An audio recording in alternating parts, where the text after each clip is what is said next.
Hololive and VTubers in general are a very strange trend indeed. If you had said that VTubers would have taken off back in 2014, most people would have looked at you a little funny. But they didn't realize how powerful they would become on YouTube. Hololive turned from a small group of VTubers in Japan into one of the largest YouTube groups in the world. But how did they gain such a massive amount of following in such a short amount of time? How did they get success in countries that don't even speak the same language as them? What did Yagu snort to come up with this crazy idea?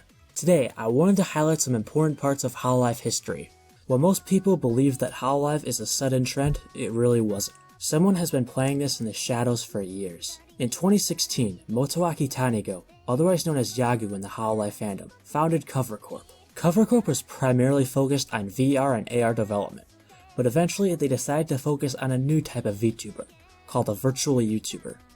Virtual YouTubers would have avatars and would live stream on YouTube and put out clip highlights. At this point, Kizuna Ai was rising in popularity all across the world, so Yagu came up with a truly big-brained idea. What if instead of having only one big VTuber, we could have multiple VTubers work for us, and in exchange for a cut in profit, they could get a professional company backing them. Yagu's dream was to ultimately form an idol group out of these girls, effectively making an AKB48 of VTubing.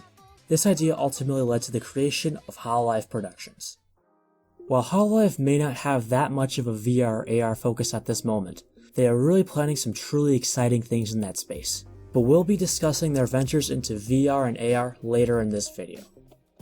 We've established earlier that Yagu's dream was to get an army of VTubers, but getting an army of VTubers is easier said than done.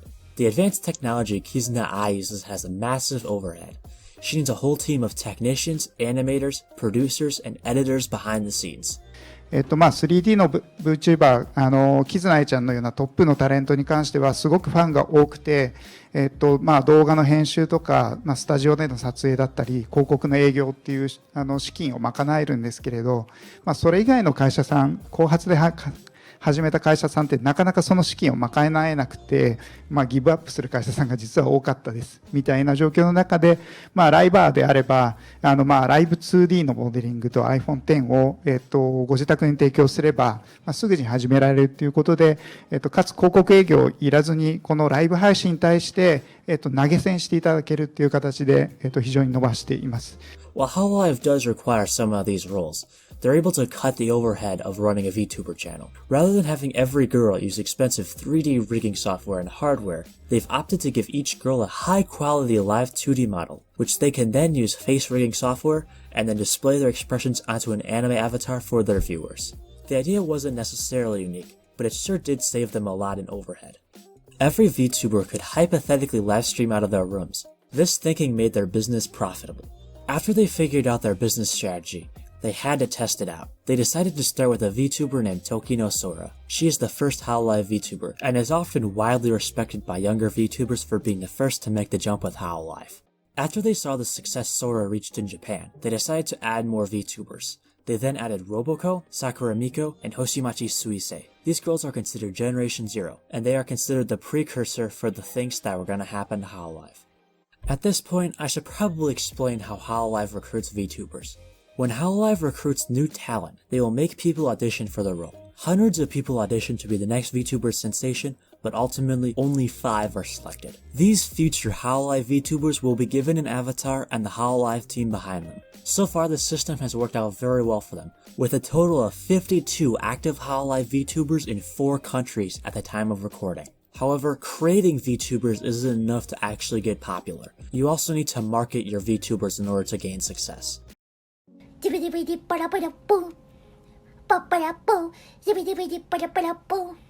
By late 2019, most people in the Western anime community were at least familiar with the concept of VTubers, but no VTubers other than Kizuna Ai had successfully become popular in the US. But this would soon change. Sakura Miko, one of the VTubers mentioned earlier, was playing GTA 5, where she mimics the character Lamar saying a highly offensive word in the US. While most would assume this would result in a PR nightmare, it actually made them more popular in the US. The people over at Cover Corp realized that the memes could be used as a valuable tool. If someone clicks on a 10-second meme, they may be more likely to search for that VTuber and watch that content. So rather than taking down all of the clippers for copyright infringement, they decided to allow them to do it and to reap the exposure that they would bring. This became a symbiosis, where Hololive would make the memes, the Clippers would get the memes popular, and then the people who watch the Clippers would go and watch that streamer. So I guess you could say, memes make dreams, kids. Of course, we can't talk about the rise of VTubers without talking about COVID-19 first. While everyone was on lockdown, people had more free time before, and they were not able to interact with people as often as before. So a lot of people turned to watching VTubers to get their social needs fulfilled. But they also watched them as a way to de-stress from the added stress of a pandemic. Hololive really focuses on current events. The reason for this is that people don't want to watch them to get news and current information, rather they seek refuge from it. During this time, the news was all doom and gloom and people just wanted a break from it, so Hololive decided to fill that void. But Hololive also had many advantages to more traditional media during COVID. Hololive was almost completely digital, and their talent wasn't working in an office, so it wasn't really that hard for Hololive to go full remote at that time. So many forms of media had to shut down production due to the lockdown, but Hololive actually dramatically gained influence during the pandemic because they didn't have to shut down. Many new Hololive translators started popping up, and this eventually led to Japanese Hololive building a sizable fandom in the Western anime community. At this point, Cover Corp probably realized the massive fanbase they had built in the West, but they really needed a better way to capitalize on it. Kiryu Coco, a Japanese VTuber, could speak fluent English, and she was very supportive of her Western fanbase. She proved to be very successful, making most of her super chat profit from outside of Japan. Eventually, all the Japanese VTubers begin to cater more to the Western market, but they're still primarily focused on the Japanese market. Cover Corp realized they needed VTubers who would primarily focus on the English-speaking markets. They had already done similar tactics in the Indonesian and Chinese market, which led to relative success for them. So they decided to use a similar tactic in the Western market and launched Hololive EN. This would be the first time Hololive would actually create a branch outside of Asia, and it was very exciting to see the future of Hololive in the West. Around May of 2020, Hololive and VTubers started to really take off in the US. Everyone was getting in on the VTuber trend. Giguk and Seadog, some of the biggest anime YouTubers in the world, wound up giving them money. Lily Pichu, a multi-million follow streamer, created her own VTuber avatar, and Gawr Gura was named the first Hololive VTuber to reach 1 million subscribers while only being active for 4 months. And Yagu himself made a video announcing exciting things in English for 2021. But I really wanted to talk about why Hololive EN is so special. They have really good personalities that Western fans really loved. I know I'm not really supposed to gush about the VTubers in specific, but I really just can't help it. Gawr Gura is just an incredible singer. In fact, if she wasn't a VTuber, she'd probably be a professional singer at this point. Amelia Watson's Rage compilations are hilarious, and Mori Calliope's rapping skills rival some of the greatest of that medium. They are all incredibly talented and deserve all of the love they get. But now, Hololive could capitalize on the Western market without any middlemen or cultural barriers in the way. But overall, these VTubers are very talented and amazing people who deserve all of the attention they get. Unfortunately, not everything was smooth sailing for Hololive at this point. On September 27th, 2020, Kiryu Coco and Akai Hato were barred from streaming on YouTube for 3 weeks. On their streams, they were talking about the nationalities of their audience. Both streamers mentioned Taiwan as an independent country from China. Communist China does not recognize the nation of Taiwan as being separate from the mainland of China, but most NATO-allied countries do recognize Taiwan as an independent state. The history behind Taiwanese independence is a whole lot more complicated than that, but I really don't have the time to discuss it. At this point, a significant amount of Hololive's viewers come from outside of Japan, and China in particular has a lot of viewership on Bilibili, which is basically like Chinese YouTube. Because of these actions, Cover Corp decided to ban Kiryu and Akai for streaming for 3 weeks due to triggering their Chinese user base. This event blew up so much that it was even brought up in a meeting between Japanese and Chinese government officials on media censorship in the country. One thing that people get wrong about this case is that it is not YouTube who suspended their live streaming abilities, it was actually Cover Corp who barred them.